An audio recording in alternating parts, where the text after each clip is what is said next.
Oi, tudo bem? Meu nome é Raul Salgado, sou estudante de psicologia e vou te acompanhar nessa revisão de conceitos fundamentais da ciência psicológica. Preparei esse conteúdo como se a gente estivesse conversando antes da prova, de forma leve, prática e com muitos exemplos. A ideia é que você entenda tudo só ouvindo, como se fosse um podcast. Então se acomoda aí, coloca os fones e vem comigo revisar os principais pontos dessa aula.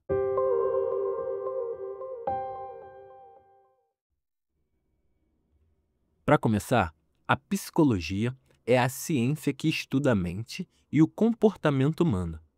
Mas não estamos falando de achismos ou de opiniões baseadas só no que a gente sente ou pensa. A psicologia científica vai além disso. Ela tenta entender o que realmente está acontecendo no cérebro das pessoas, como elas agem e por quê. E faz isso com base em pesquisas, em dados concretos. Um psicólogo ou psicóloga não é só alguém que ouve os outros. É um profissional que tenta compreender a vida mental das pessoas e prever comportamentos. E isso exige muito mais do que só intuição. A gente até pode ter palpites sobre o comportamento das pessoas, tipo, acho que fulano fez isso por causa da infância dele. Mas a ciência psicológica quer ir além dos palpites, ela quer evidências. E por que isso é tão importante? Porque no dia a dia, a gente tende a confiar muito no chamado senso comum, ou naquilo que parece fazer sentido. Só que nem sempre o que parece certo realmente está certo. A ciência psicológica ensina justamente o oposto, a questionar o óbvio, a duvidar até mesmo da nossa primeira impressão. E aí entra uma habilidade essencial que a psicologia desenvolve em nós: o pensamento crítico. Vamos falar sobre isso. Pensamento crítico é a capacidade de analisar, questionar e avaliar informações com base em evidências. Como o tanto de informação que a gente encontra hoje, essencialmente na internet, é fácil se perder. Por isso, é fundamental conseguir identificar o que faz sentido e o que é só discurso bonito sem base real. Um bom cientista, e aqui estamos incluindo os psicólogos, precisa praticar o que chamamos de ceticismo amigável. O que é isso? É estar aberto a novas ideias, sim, mas sem acreditar em tudo de primeira. A gente precisa parar e perguntar: tem base para isso? Quais são as evidências? Essa informação faz sentido lógico? E, principalmente, considerar que talvez existam explicações alternativas. Mas tem um detalhe: pensar criticamente não é algo automático. O nosso cérebro, por incrível que pareça, adora atalhos. E isso nos leva a cometer vários erros de raciocínio. A psicologia estuda exatamente esses erros. Como o nosso pensamento pode ser tendencioso. Por exemplo, tem o viés de confirmação. Já ouviu falar? É quando a gente tende a acreditar só no que confirma aquilo que já pensamos. Tipo, se você acha que refrigerante faz mal, vai dar muito mais atenção às notícias que reforçam isso. E ignorar as que dizem que, em moderação, não tem tanto problema assim. Isso é o viés agindo. Outro exemplo: ignorar a estatística. Vamos supor que você ouça que fumar aumenta muito o risco de câncer. Mas aí você pensa: ah, meu tio fuma há 40 anos e nunca teve nada. Pronto. Usa esse exemplo isolado para desacreditar uma informação baseada em milhares de dados. E isso é um erro comum.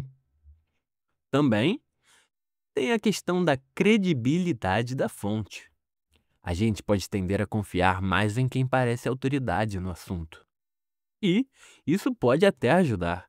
Mas mesmo os especialistas precisam justificar o que está sendo dito, com boas evidências. Não é porque a pessoa tem doutorado que tudo que ela fala é automaticamente verdade.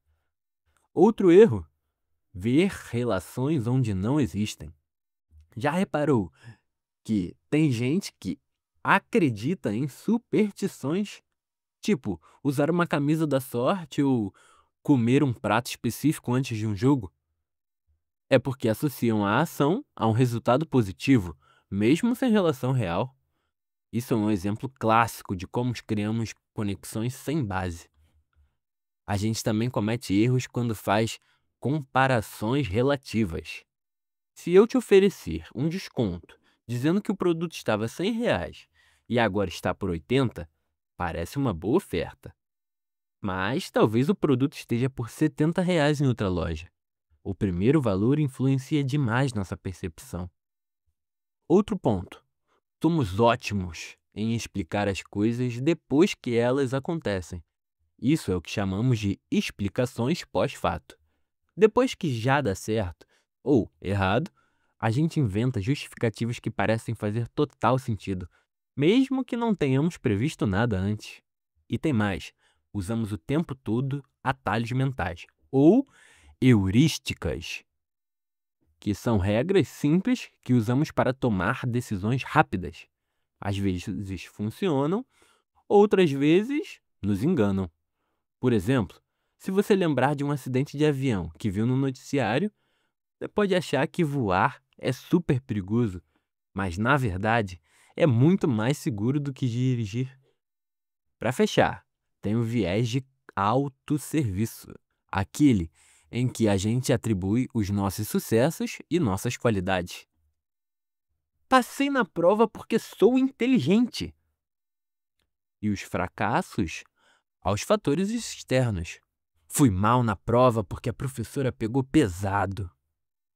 Esse tipo de pensamento protege nossa autoestima, mas nem sempre reflete a realidade. Então, só para relembrar os pontos mais importantes.